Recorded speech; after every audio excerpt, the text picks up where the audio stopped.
Šel je od tam in prišel v svoj domači kraj. Spremljali so ga njegovi učenci.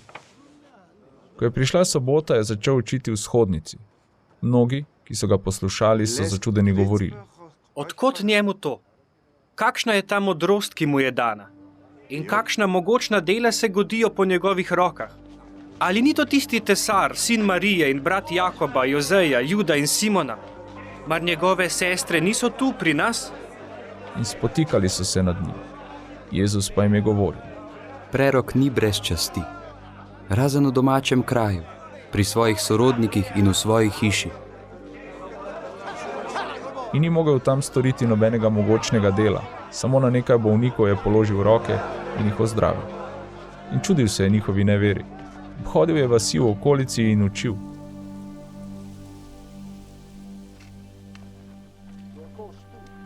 Poklical je k sebi 12 in jih začel pošiljati po 2 in 2. Dajal jim je oblast nad nečistimi duhovi in jim naročil, na razen palice ne jemljajo na pot ničesar, ne kruha, ne popotne torbe, ne denarja v pasu. Obujejo naj sandale in naj ne oblačijo 2 oblek. Govoril jim je: Kjerkoli stopite v hišo, ostanite tam, dokler ne odidete. Če vas kakšen kraj ne sprejme in vas ne poslušajo, pojdite od tam in si otresite prah z nog, njim v pričevanje. In šli so ter oznanjali, naj se spreobrnejo. Izgnali so tudi veliko demonov in veliko bolnikov mazilili z oljem ter jih ozdravljali. Kralj Herod je slišal o Jezusu, kajti njegovo ime je postalo znano. Nekateri so govorili: Janez Krstnik je bil obojen od mrtvih in zato delujejo v njem moči. Drugi pa so govorili, da je Elija, in spet drugi, da je prerok, kakor vsi preroki. Ko je to slišal Herod, je dejal: Janez, ki sem ga dal obglaviti, je bil obujen. Herod sam je poslal po Janeza in ga prijel ter v ječi vklenil zaradi Herodijade, žene svojega brata Filipa, ker se je z njo oženil.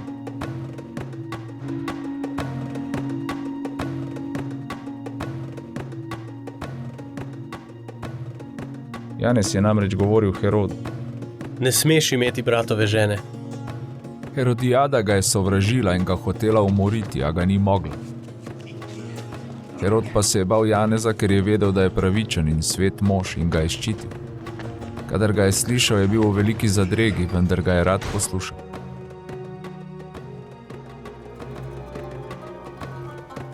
Prišla pa je priložnost, ko je Herod za svoj rojstni dan priredil gostijo svojim velikašem, častnikom in galilejskim prvakom.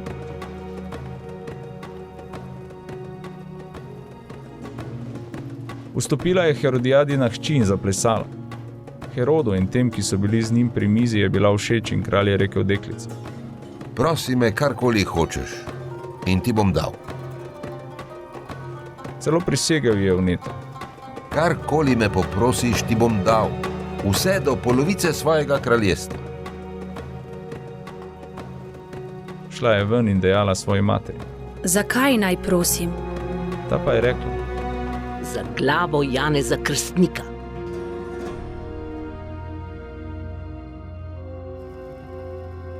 In urno je vstopila k kralju in ga prosila: Hočem, da mi nemudoma daš na pladnju glavo Janeza Krstnika.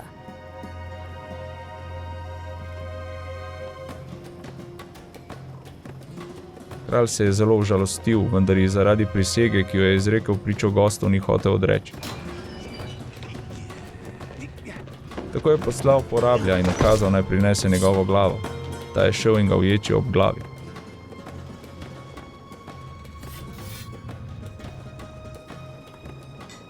Prinesel je na pladnju njegovo glavo in jo dal deklici. Deklica pa jo je dala materi. Ko so to slišali Janezovi učenci, so prišli, vzeli njegovo truplo in ga položili v grob.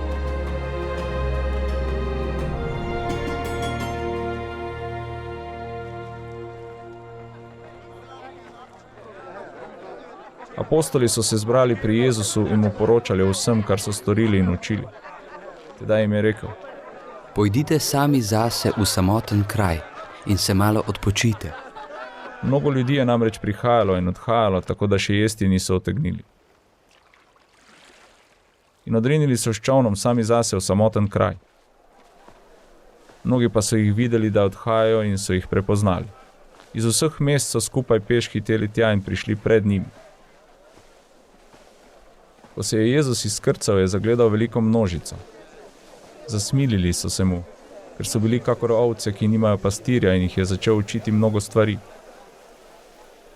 In ko je bila ura že pozna, so stopili k njemu njegovi učenci in mu govorili: Samoten je ta kraj in ura je že pozna. Odpusti jih, da gredo v bližnje zaselke in vasi, ter si kupijo kaj hrane. Odgovoril jim je in rekel: Dajte jim vi jesti. Dejali so mu: Ali naj gremo nakupiti kruha za 200 denarjev in jim damo jesti?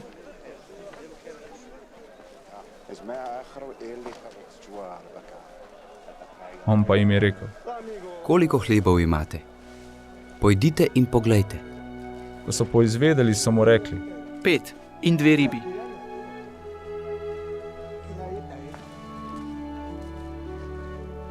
Tedaj jim je ukazal, naj po skupinah vse posadijo po zeleni travi. Ko so posedli v gručah po 100 in po 50, je vzel tistih 5 hlebov in 2 ribi, se ozrl v nebo, blagoslovil in razlomil hlebe ter dajal svojim učencem, da bi postregli ljudem. Tudi ribi je razdelil med vse.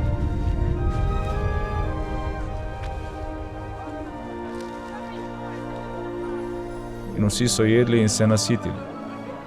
Nato so pobrali 12 polnih košar koščkov in tudi ostanke rib.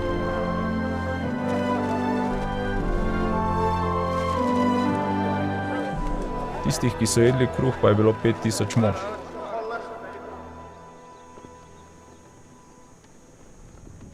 In tako je primoral svoje učence, da so šli v čoln in se peljali pred njim na drugo stran proti Betsajdi, medtem pa je sam odpuščal množico. Ko se je od njih poslovil, je šel na goro molit. Proti večeru je bil čoln sredi jezera, on sam pa na kopnu. Videl je, kako se mučijo z veslanjem, kajti veter jim je bil nasproti. Okrog 4. nočne straže je šel k njim, tako da je hodil po jezeru. Hotel je iti mimo njih. Toda videli so, da hodi po jezeru. Mislili so, da je prikazan in so zavpili. Vsi so ga namreč zagledali in se prestrašili. On pa je takoj začel govoriti z njimi. Dejal jim: Bodite pogumni, jaz sem, ne bojte se. Nato je stopil k njim v čoln in veter je ponehal. Bili so vsi iz sebe. Niso še doumeli dogodka s hlebi, temveč je bilo njihovo srce zakrknjeno.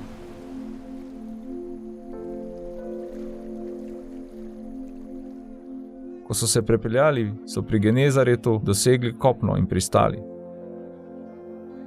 Brž ko so stopili iz čolna, so ga ljudje že prepoznali. Obtekli so vso tisto pokrajino in začeli na posteljah prinašati bolnike tja, kjer so slišali, da je. Kamorkoli je prihajal, v vasi ali mesta ali na podeželje, povsod so polagali na trge bolnike in ga prosili, da bi se dotaknili vsaj roba njegove obleke. In kateri so se ga dotaknili, so bili rešeni.